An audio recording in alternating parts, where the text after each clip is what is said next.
Good evening, everyone.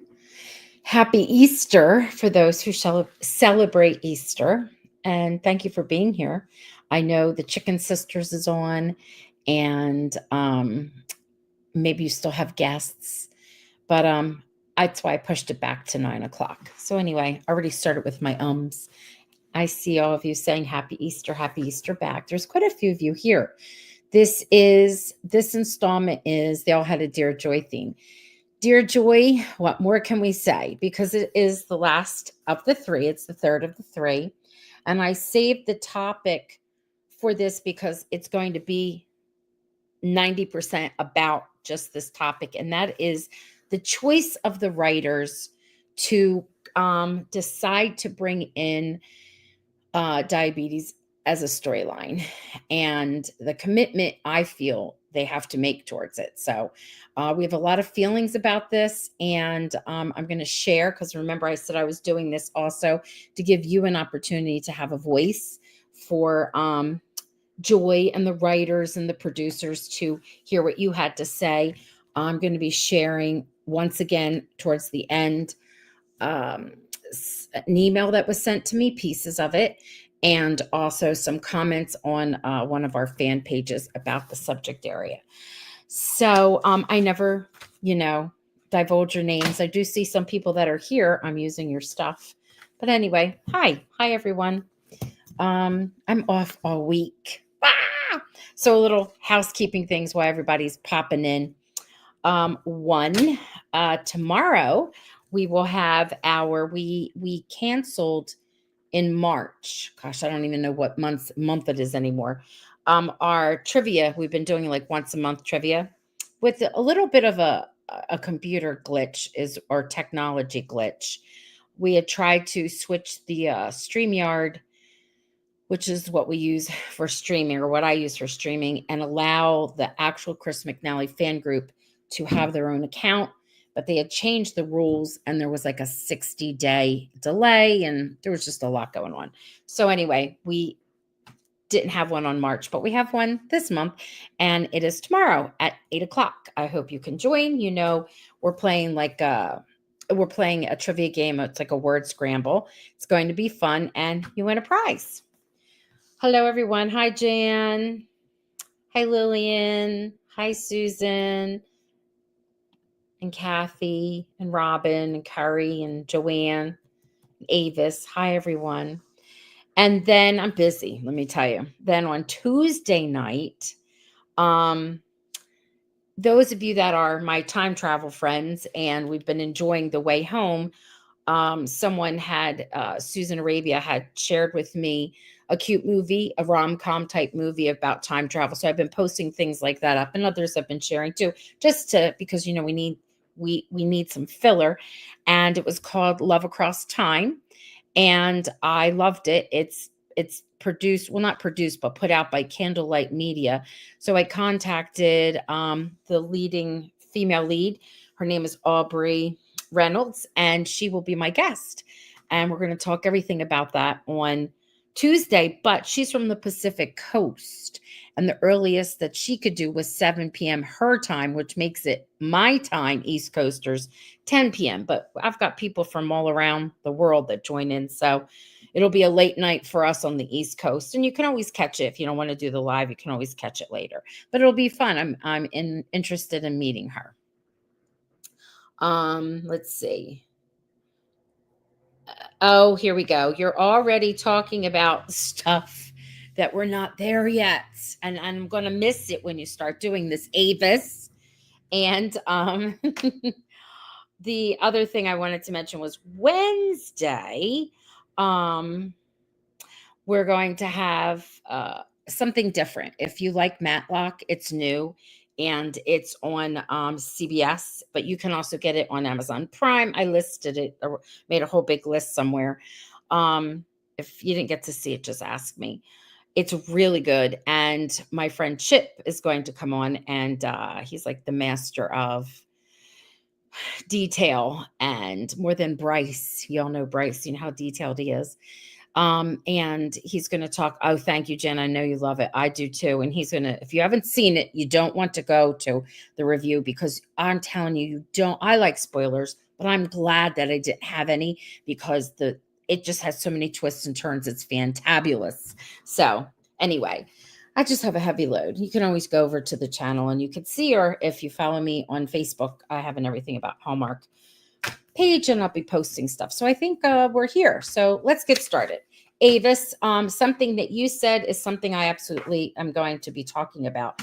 So I was dedicating this to the topic of the diabetes. And I do know, well, first of all, I'm no expert, but diabetes type 1 runs in my family on my father's side. And medically, on my side, my mother's side of the family, we have a genetic disorder. I know, the pairing of my parents that created us. We have a genetic disorder that has to do with our pancreas. And if the pancreas is not taken care of, and we don't follow certain, health restrictions, diet restrictions, and whatnot, we have the chance of becoming not type 2 diabetic, but type 1. And so my sister, she's crazed like I am, and we're extremely careful. Anyway, diabetes is like all around me. So when I heard about this, I was like, my best friend is a fragile diabetic type 1 since, I think she was diagnosed when she was like 2. And when you write this kind of a storyline, it's a commitment. It's not something like, oh, we played with history and we created a governor, which there's no such thing in Canadian history. And we can overlook that and play with it. They didn't do a great job with it, but this is not something you can play with. This is real. This hits home to too many people.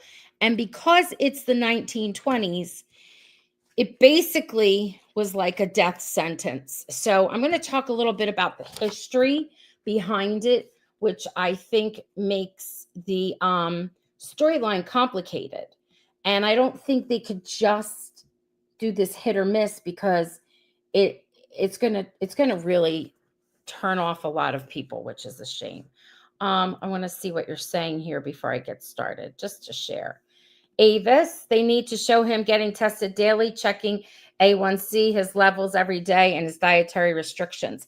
Avis, you're correct, but there was no such thing as A1C then. But we're going to talk about that. That I will add. And Jan is agreeing with Sandy. They could have done something else. That is true. Like, what was the desire or the choice? And to make it a main character, why was the whole purpose? What do you think the purpose was to even make a storyline? Like Jill's asking that too. And Margie, I'm glad you're a Matlock fan. And Margie's saying an actress in her late 20s just died last month from complications. I know. So what do you think is their purpose for writing this kind of a storyline? And why did they give it to little Jack? Like, anybody got an idea? Avis is sharing something here. I want to hear what you have to say before I even dive into anything. Working at school where there are students that are type 1, and is something they have to stay on top of every hour. You are correct. Some have alarms that go off and their sugar rises or drops. What did they do then? I'll tell you, and we'll talk about it. I wonder if it's because Brian Bird is diabetic. I don't think he's a type 1 diabetic, but I don't think, I could be wrong there, but maybe. Yep, frequent eye exams, your kidneys, goodness, there's so much with that. Okay, maybe Lillian, all right, that could be. And to give it to little Jack, like, first thing I wanted to say was it's a commitment. And if they're going to be on for one more season, we need to see it throughout that season. And it's got to be a big part of the storyline. And there's ways that they can do it.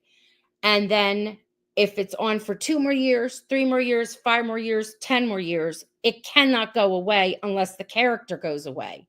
It has to be prominent because it's serious in today's world, let alone then. Let's see. I think maybe let's see what Kathy has to say. And then Nikki, and then Margie, and then I'll add a little bit more. Kathleen saying, I think maybe they found out that the diabetes and the advent or insulin at the same time period would follow history. I have no idea why they would give that diagnosis to little Jack, though. Okay, and it's true. They're a little bit ahead of themselves with the time frame, but I can see that maybe why. Nikki says diabetes will be an all-consuming time life change for Jack. It will be interesting to see how they write it. And Margie says, I've been thinking about this ever since the diagnosis, and I just cannot make any sense of this choice. Why Jack? They can't just sweep that under the rug now. It's for life. Here's Lillian. Little Jack will never be a Mountie like his father. Such a big mistake. Yes, he can't be a Mountie. You are correct. I believe Joyce said that they did it because it was historically accurate. They could have done something else. Okay. There is no miracle cure, and they better not show it that way. Thank you, Avis. You're correct. So they said that they worked with, and Lillian had corrected me on this, and thank you, Lillian, because in my mind I was thinking one thing, but writing something else where I had said that they had said here's what they said, they consulted with a medical historian, and I put down that they had a medical consultant, two different things. Medical historian is just someone who has studied medicine and through time and history.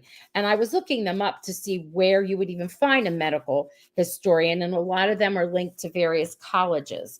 So that would be interesting. I myself would love to find out the name of the medical historian, if there even really was one. And I would love to chat with that person. I would find it to be quite interesting.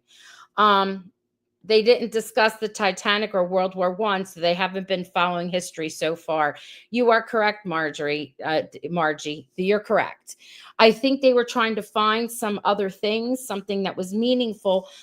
And people say it was to show the closeness or build a relationship between Elizabeth and Nathan.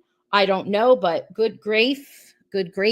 They could have gone a different way, or I don't know, given them something else and given diabetes to a character that we get introduced to, a guest that's staying at the hotel visiting, and or even if it was a family member of somebody that had a visit, and then of course they have to go off to Toronto, because let's face facts, that is where the hospital was. That was where the hub was. That is where the doctors were from, who discovered, inside dogs, how to have the dog live, I think 40 more days than it would have. I forget how it works, with no pancreas, and all of that comes from there. So I don't know. Hello, everyone. Hello. Okay. So, do you think it's going to change the relationship? I don't think so. I think that if anything, it would put them closer. I absolutely do not think that Elizabeth and Nathan are going to break up or be separated. And if it is, it's short term. On a long term basis, those two are a couple. They're not going to change. I really, I mean, if that happened, I'd be like, what? No, they're not doing that. They wouldn't, because that would be a death sentence for the show. All right, so this historian. So a couple of things. So it was 1921 when the whole idea of the insulin was kind of like discovered, but it wasn't until 1922 when they gave insulin therapy to someone. It was a young man. He was a young boy. He was only 14 years old. And here's the thing about this. It had so many byproducts mixed in with it that when they gave him the first shot, and Faith talks about this, he had an allergic reaction to it. So it really didn't do much for his blood sugar, but it did levels, but it did something. But again, he had the reaction. So they purified it, and only a few months later gave him again. And he did really well with it, in the sense as best he could. But he lived for another 13 years, but he did eventually die of complications from diabetes. I think he formed maybe pneumonia or something. But the point is that this was super brand new, and he was the first in the trials. It also, you have to have your blood sugar monitored every time you eat. it makes a change. And they made it sound like, they'll make a group, they'll have a group of a test study of 10, right? And they would have to travel to come in. They wouldn't just travel, they'd have to be there. Every time they ate, they would need something. You just didn't take like one shot. Who was going to monitor all of that, Faith? Where were these people going to be coming in and out, which I thought was odd, right? So, believe it or not, do you want to know when glucose monitoring became able to actually do it at home with the little we have a billion of them here, little monitors, was not until the 80s, 1980s. So it's years later. One of the common things that they did was test their blood sugar, or the urine, test the sugar in their urine. And they did that for many years, and they actually did that in the trials. So it was just, I don't know, it was about your diet and whatnot. So this is interesting. And I wish they had shown this. And maybe it may have been too much, but they wish they would have mentioned it. One of the things that they did to control diabetes then, especially if, before they had the insulin, was to put, especially if they were children, put them on this extremely low calorie, strict diet, that they were like basically skeletal. They were so emaciated, and it's because that helped keep their blood sugars down instead of being in a coma. And we could have seen, not to that degree, but we could have seen something like that written into the storyline. Again, it's such a harsh thing for them to be doing to this little guy. One of the things they had said was, you either died by starvation if you didn't die by diabetes. And and I know that Brian Bird and Joyce said this, that they said, and as once it was discovered, it was almost like it was a miracle. I'm paraphrasing, and I'm thinking, no, the insulin, that's not true. There were still many ups and downs. But in the case of this one little girl, now here's the thing. It was so, they didn't just put it out there. They didn't manufacture it for like right away. And you had to have ties to get this medicine. There was a young girl, Elizabeth Hughes, I think her name was, and her father was like a was not a press secretary, was some kind of secretary for under different in the United States, presidents, whatnot, had all kinds of ties. She received it and she did very well with it, lived into her age of 73, which was like one of the best cases that they had. But again, you had to have like access to this stuff. So technically, little Jack would be living in Toronto where all of this was going on. And eventually they did have test studies, not test studies, trials, and or trial clinics. I can't even find my words. The Red Cross was big on helping with this. So they had these like hospital, Canadian hospitals on wheels, or traveling, or whatever. And the government did give money for this. So I think in my mind, this would be a great kind of storyline that they can use. And tell me what you think. To bring in, it doesn't have to be like for the whole entire season, but maybe people, coming into town, us meeting some people. It would be even nice if we have someone from the States hearing about how in Hope Valley area, there is a clinic for insulin. They come and they stay at the hotel. They stay for a couple of episodes. I don't know. I just think there's a lot that they can do with this. If they're going to do it, they have to do the right thing. And I'm going to talk a little bit more about that. Yes. Lillian, I honestly think the writers didn't think about the complications of the disease. Okay. I tend to think that there wasn't a whole lot of good thought put into selecting a diagnosis. Yes, the monitoring needs to be done in storyline, and little Jack being in a trial is interesting choice given the time. And Joanne says, I think LJ's buddy will make something happen where he can get some type of clinic. But so far, LJ and E can return to Hope Valley and deal with the diabetes. A diagnosis deserves a constant and concise writing that follows the history. So, Joanne, I'm thinking of this. I'm thinking that these are all the characters that I think should be pulled into this storyline for as long as this storyline is around, for as long as When Calls the Heart is around, not just little Jack and how he has to deal with having diabetes, and his family, which is Allie, which is Nathan, and which is at this time Elizabeth, and how it affects them. We need to see it on a daily basis. They have to mention how what he has to eat. They have to mention that he has to get a shot. They have to show that. I want to see people coming in, from just mentioning, oh, I'm here, to be a part of the trial or whatever, part of the clinic or whatever, constant, like flowing in and out of the storyline, because it's what it is. It's a daily thing. As you know, how daily, whenever we would see the Canfield family and how they were dealing with Angela's being blind and all the little, well, that's daily what we need to see. No more apple juice and banana bread. You got that right.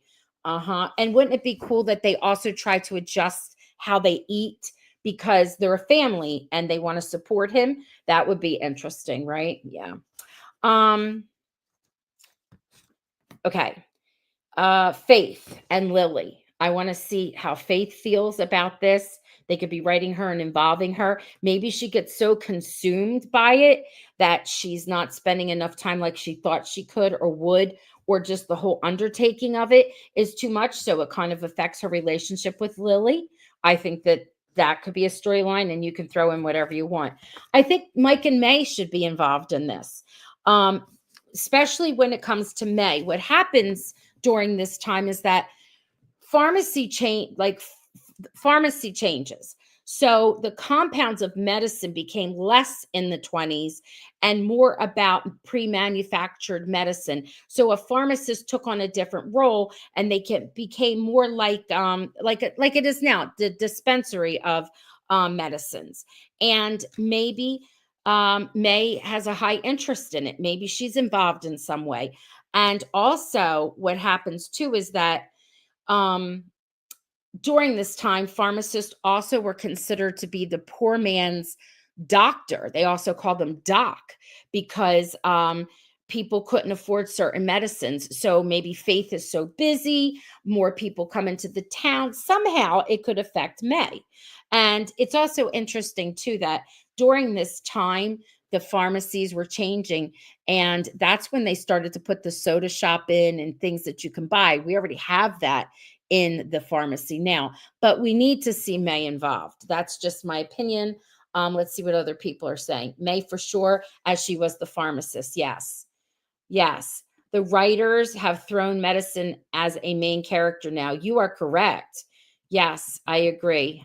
Sandy, I think it wasn't until the 1940s when they had urine testing. No, they did tests before that. Until then, they had to go to a lab to be tested. Yes, they did, but that's what they were testing. They were looking at the sugars, not just in the blood. They were looking at the sugars in the urine. That's where you get the name of diabetes. It's not insipidus. Diabetes. Tell me what it is. It's not in my head. One of my nurses. It begins with the T. I forget. Yes, you're right, Sandy. In order for him to live a very long life, LJ would have to be somewhere close. You are correct, which was Toronto. Also a support group for diabetes, which they could use as a way to inform viewers of the backstory of diabetes. Yes, I think that would be great, Teresa. I love that idea. Maybe Allie will develop an interest in nursing or medicine, not just nursing, medicine, pharmacology, who knows, right? We should see volunteer doctors and nurses to check on the trial. Yes, that's where I thought the whole Red Cross could bring in a new character for a few episodes. I think that would be great. You know how they put in Ava, who went nowhere? Well, they could put this in and it would go somewhere. Just like someone hearing about the trials, staying at the hotel and coming. Yes. They're going to need a good refrigerator system to keep insulin cool enough. Yes. So also I think with Lucas, that's one of his platforms, and him using, and we've said this before, him using his pull, his know-how, his even his part in the Red Cross, because the government did give money to the Red Cross as they went around to remote locations and had like their traveling hospitals. And there's doctors, nurses who volunteered. Molly should be involved in this. besides Nathan and Allie and Elizabeth and little Jack. So there's others that, and I was thinking the whole thing with May, Mike as her support system could see her go through, sometimes maybe even feeling helpless because it's not an easy thing, like medicine wise, to be, if they are looking, people are looking to you for answers. I know. No, I had said diabetes insipidus, but I didn't mean that one. I'm looking for the other one that means, actually word means urine. I forget what it is. Yes, Carrie, thank you for saying that. That's another thing. The Red Cross, I keep saying that. So we're using, because that literally, they were, not that they were big with diabetes, they were big in bringing clinics to rural areas, which is what we're looking for, or bringing medical care, right? And we could see a form of that with Faith, because Faith still has her regular patients. And I'm thinking that it would be great for it, because they relied heavily on volunteers. If they had volunteers, wouldn't it be great if maybe Faith loses her way somehow, or her judgment, and they bring in another character who is a traveling doctor or nurse, and they come and they talk with her and they're impressed by what she's done, and it kind of makes her see herself again in her own, in all the amazing things that she's doing, maybe even a little love interest along the way. Thank you, Kathy. You got it. You got it. You got it. That's the one I was looking for, I'm pretty sure. Jan saying that too. All right, Robin says, yes, Roxanne, having Red Cross come into town would be amazing, as even today, Red Cross is actively involved in helping patients for many things, even today. If they needed to be connected, the governor would be a good one to know. He would finally get a win by setting up clinics all over the territory. Yes, and you're all telling me the one I'm looking for. Okay, now, Rosemary, this is important. I'm glad you're saying this without me having to even bring this up. This is also important, and this could bring in Rosemary. They had a lot of press coverage when they were doing the trials, when people getting that word out, why people started to donate and to help out. And I think it would be great if Rosemary was writing those articles, doing something on the radio for it. And also, what I think is interesting, what about May writing writing something for medical journals, and getting involved some way, like documenting what's going on, because Faith can't do all of it, right? I just think I would love to see that duo with Molly even helping out. That would be great. The other thing that I thought was really cool would be if they teamed up with Benson Hills. That's how Mike can get involved. Mike as family, his sisters in government, aren't they from Benson Hills? Whatever, locally coming up with working together to make a clinic or something nearby. Yes. Didn't Molly's daughter go to nursing school, if I'm remembering correctly? Yes. That's the other thing I was thinking of. Wouldn't it be great? I know that actress has her own health concerns, but she's doing great. Wouldn't that be great if she came back to help? Yes. And the radio is a great tool for the town for sure. And this could put them on the map for the diabetes challenges and help smaller towns. Absolutely. Yes. Yes. So I hope that they're listening. I knew you would come up with some really cool ideas. I talked about her being the doctor, the press coverages, the Canadian Red Cross, right? Because, like I said, this is very, very serious. So things like this, these trials, um, it wasn't really government. There wasn't much government oversight because there was not really such a thing. But there were quite a few people that were interested. It was basically, extending the life that was a death sentence, especially with children. So it had quite a few private donations and a lot of help. And that's what was making me think that's where the governor, along with the community, could do fundraising, hooking up with other towns around them, and the help of radio. A lot of people can be involved in this storyline, and they should be. And we should meet others that have this disease. And we should see, It doesn't have to be that that's all that they talk about, but we should see it. Even if it's just, I got to get my shot kind of thing. You know what I mean? We should see it. Let's face it. We should be in the writer's room. We should. With all these comments, it sounds like LJ would um, have a lot more screen time. He would, but it doesn't have to be that major. Like I was saying, it just be in a simple conversation. Remember when he was asking, "Mama, can I have another thing of dessert or something?" He was always hungry or fell asleep. It could be something as simple as that, where we got to go and go visit Faith for, your shot or whatever. Just as long as we're taking this seriously and it's not just, pushed under the rug. Yes.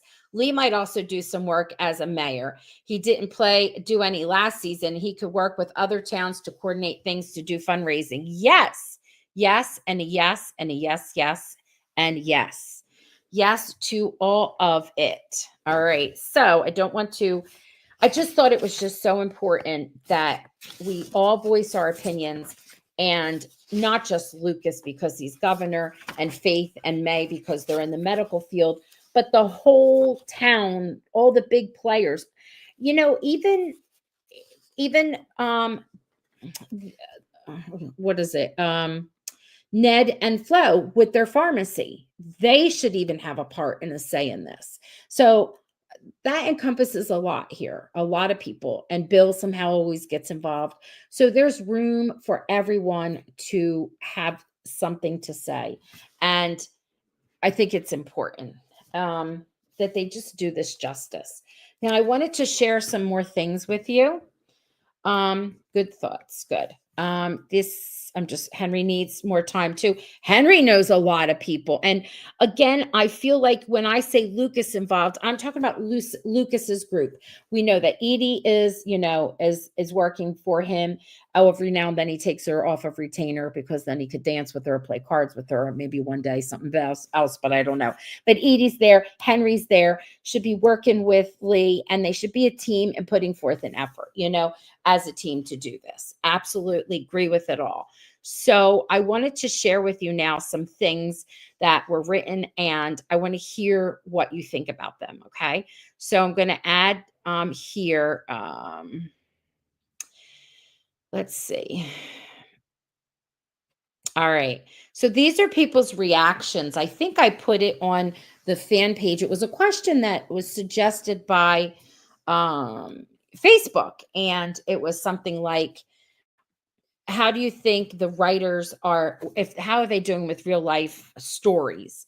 And someone wrote, yes, they used a very life shortening and life threatening disease because they didn't spend that much time with it. It came across as a magical cure, the insulin, right? Remember that one shot, and oh, he was great. And a few months later, then he had a hiccup.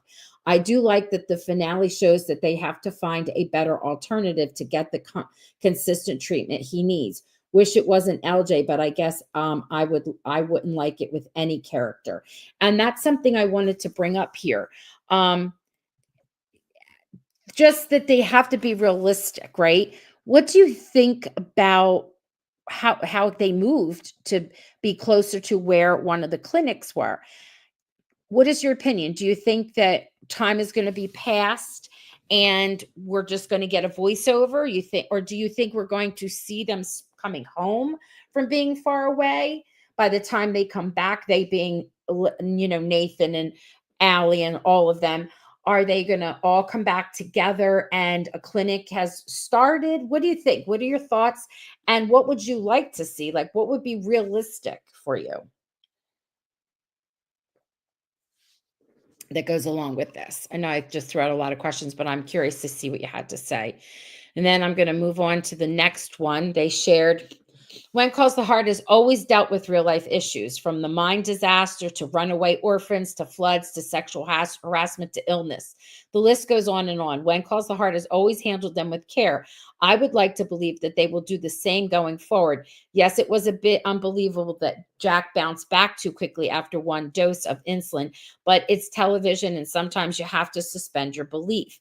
What got under my skin was Elizabeth going off on a tizzy because of her mother-in-law's suggestions of coming to stay with her in Cape Fullerton. I'm going to address that in a minute because I see people saying, I get the feeling that it will be covered by Elizabeth writing in her journal. That's what Lillian's saying. I feel like they bit off more than they can chew with this diagnosis.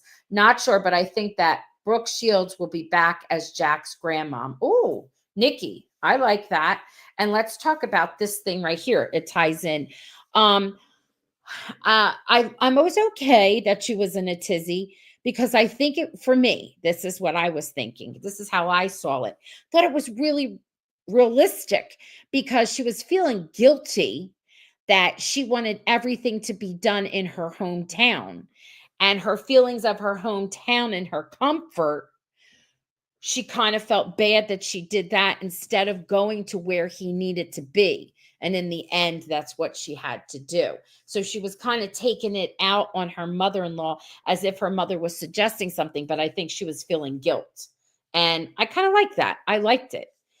With each new season start, there's a time lapse. Yes, but not last year there wasn't. It was the first time that when season what was the season 12? Where season 11 ended, season 12 picked up. Remember when they were standing outside, she and Nathan, and it picked up right from there with that conversation about the medal. It was the first time. So maybe sometimes when that happens, it just, continues. I don't know. Maybe they'll go back to the time lapse. I'm not sure. But I don't know. I liked her being in a tizzy because to me, I took it as guilt. She was feeling guilty. And here's something else that someone else wrote. And I want you to weigh in on these things. For me, it is unrealistic storyline for a series like When Calls the Heart. Even with all the present day medical technology and advancements, it is still a devastating and difficult chronic disease to manage. My understanding is that they consulted a medical historian, which is very different than a medical expert. Realistically, Elizabeth and LJ would need to move back to Hamilton for the family and financial support. This is true. It's unrealistic to think that the Thatcher family would not be involved. In my opinion, it's too dark of a storyline to give LJ, and it should not be used as a plot point in any way. You are correct. It's a lot of money. And they especially if Charn, and it just, you are correct. I can't even, the refrigeration, the whole thing. They just got to handle it correctly. The time jump in season 12 was at the end. Yes, it was. You are correct. They put it towards the end. They put it between 11 and 12. And I kind of mentioned that was probably going to happen because I saw the lineup and I saw how weird that was. Okay, so here we go. This is what somebody wrote. So this is a little bit off of the topic of what we were just all talking about, but I think we covered that at great length, and I don't want to belabor it. So I just, before this is our last one, and just wanted to wrap this up to give an opportunity for more voices and other things. Why has Charlotte not been mentioned since season 6? She has been, Avis. She was mentioned a couple of times. Not just this time. I forget what it was. Something about, was it a birthday or a holiday? She's been mentioned, not a lot, but she's been mentioned. Not as much as we normally would think. Getting back to this. Also, because this is triggering me and reminding me of something, people always say and always ask this question.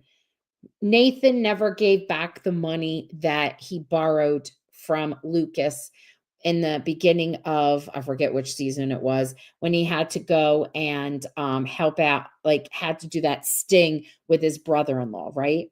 What was that, season 8, 9? And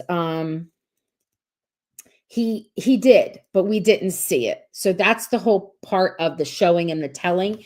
They told us that he did because not much after that. And the next scene was a conversation of him with Bill, and Nathan was going to buy his land from him. It was season 8 because he was thinking of, making a home. And He also knows Bill knew that he borrowed the money, and he's like, "How much of that money did you return?" as a joke, right? So he did return it, but it was in a conversation that we learned about it. We didn't see it. For those that are asking, you could go back to that very episode, which I think was episode 1 of season 8. All right. So why has okay, Jeanette, hi Jeanette. The universal health care only came to Canada in the 1960s. So yes, this would be very expensive. Yes. And it was season 8. Thank you. Okay, so now moving on from all of this. This is a little bit about a lot of things, and I want to hear your opinion about this. I want to know what you absolutely would be angry about and what would be okay. Because Lucas, doesn't he still have land that Jack bought? Yes, she does. Because Lucas was so stressful running the Queen. Oh, sorry. Because Lucas was now we got to shift here. Because Lucas was so successful running the Queen of Hearts and wanted to develop a resort near Hope Valley, perhaps he could help Edie convert her ranch into a lovely guest ranch slash resort. It would be a way to improve the profitability of the ranch. It could also be a place where their romance could develop out of the prying eyes and gossip of Hope Valley. But show us the romance, like show us, don't tell us. And the person who wrote this is saying that she lives where there's like something similar to that, and that's what made her bring it up. People come from all over the world to stay at the ranches while visiting Yellowstone. This is where she lives. And they ride horses, pet calves, and enjoy the magnificent hospitality and scenery, something that could happen at Edie's ranch. So how do y'all feel about that suggestion about Lucas helping her turn the ranch into like a guest type of resort? And the part though, I don't mind that, but the part about out of the prying eyes and gossip of Hope Valley, I don't want to see these two excluded from the town anymore. Do you know what I mean? That's the only part that I don't like. But how do you feel about her turning it into something more than just a working ranch? Plausible? You like it? I don't know. What do you got out there thinking about that one? Just like what would really tick you off? So, what would really tick me off, I wouldn't mind if they went with this, but what would really tick me off is if they continue, and we talked about this at great length in my first episode of this, if we continue to see them excluded and not part of the community, that would drive me up the wall. I would be very angry. All right. And then I was seeing if anybody, no, I don't see any comments from anyone. So I guess they have no say in it. Okay. I like that thought. However, they need to be fully part. Thank you, Robin. They need to be fully part of the town for sure. As currently they're so isolated. Kathy says, I like that idea of developing a guest ranch, but agree with you, Ro, that I want to see them involved and part of the community as well. Okay. All right. So then over here it says, and I like this too. I also love to see Georgie return full time to Hope Valley. She and Bill have such a wonderful story and chemistry. Bringing back Oliver would be great too. And he is coming back. I think he did more Mountie work than we have seen done in a very long time. He did. And I hope they definitely continue with that. And also, I love the idea of Georgie coming back again. I think Edie turning the ranch into a guest ranch resort could be a good. I do want to see Lucas and Edie being a part of Hope Valley and not another season of isolation. I'd rather they show more of her being an attorney. Okay, I agree. Lucas and Edie need to be included in life in Hope Valley and not hidden away from the town and community events. Kathy says, I like the idea. There isn't any promising storyline so far, so it could be developed with community involvement. But also, there's that scary thought where the one writer came up with something that they all laughed at. Ha, ha, ha, Joy said. And then we're like, why not? And I'm like, oh, gosh, don't make it something buffoonish. You know what I mean? I don't want anything buffoonish for our Lucas. How do you feel about Georgie coming back? This person would like them to be there full time. I don't know if I want her to be there full time, but I would definitely love her to come back. And I would also I like seeing Bill crotchety though. And I would like to definitely Oliver having more of a storyline. I'd rather see Bill and Georgie work as a team instead of Bill and Rosemary. Nikki, I like Bill and Rosemary as a team. It was one of my favorite things. I just don't want to see Lucas given more goofy storyline or something else coming from his past to make him still shady. I know Avis or even Edie, how they set her up to be shady. Remember, that was my big pet peeve in our last podcast. Oh, you would like to see Georgie come back too, Margie. Not full time. Carrie, I'm with you on the not full time. Okay. I am hopeful the showrunners, no matter who they might be for the next season, and we do know that Joy is, and the writers find a way to connect and finish storylines. Yes. Give the longtime characters, including Lucas, more screen time and do away with empty and wasteful storylines and characters. Yes to the yes, yes, YES. And I think we're all in agreement with that. So I'm just sharing, some thoughts from all of you. I did put them, like I said, in a big file and ship them off. And I actually have to ship off another package, email, and give us a chance to, get it out there. Yes, Rosemary was very quick to point Lucas and Edie, paint them. Yes, shady with when they saw them digging for the coins. Even before that. Yeah, I know. And Jan's saying absolutely. And we can wrap it up. I kept it at 45 minutes and 13 seconds, but that was that. They were digging on Edie's land, which they all seemed to overlook. I know. They just all went on there. I'm not too fond of Rosemary.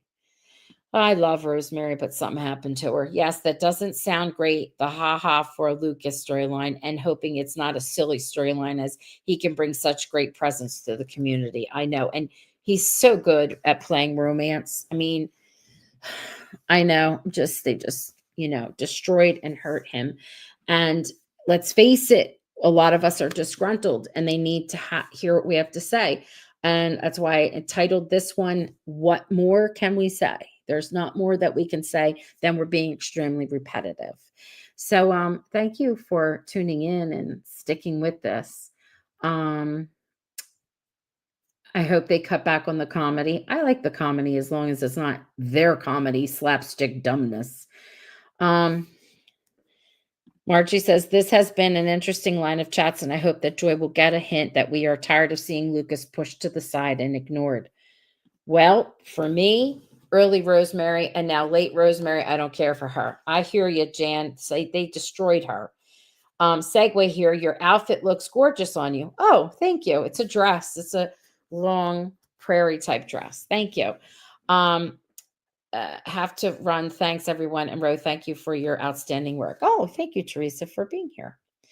All right, friends. Yes, I'm going to have a great week off. And thank you so much. Don't forget, if you're a Chris McNally fan, join the podcast tomorrow, because Christina and Chris and myself will be having a fun little time, and it doesn't last long. It's fun, and it's a great way to end your day, and you can win a prize. I know, Lillian, they destroyed so many characters, and that is why I did these 3 podcasts, because apparently they pay attention to what I have to say. So I wanted them to know that this might be a criticism, but it's because I love this show, as many of you do here, and our hearts are broken, and we want to fix it, mend it, stitch it up. I don't know. 8 tomorrow, Joanne. It's already been posted. So if you're on the Chris McNally fan page, it should be posted. Christina posted it. I haven't seen it because I'm not on that page. I took a break, and I'll be back, but I just took a break. And so I haven't looked, and it's on my channel on everything about Hallmark, and it's also, yes, should be good. And it's also on my fan page, Chris everything about Hallmark fan page, which you can find on Facebook. Join it if you're not on it. All right. Thank you, friends. You have a good night and happy Easter. Those of you that are on vacation this week, enjoy. Good night.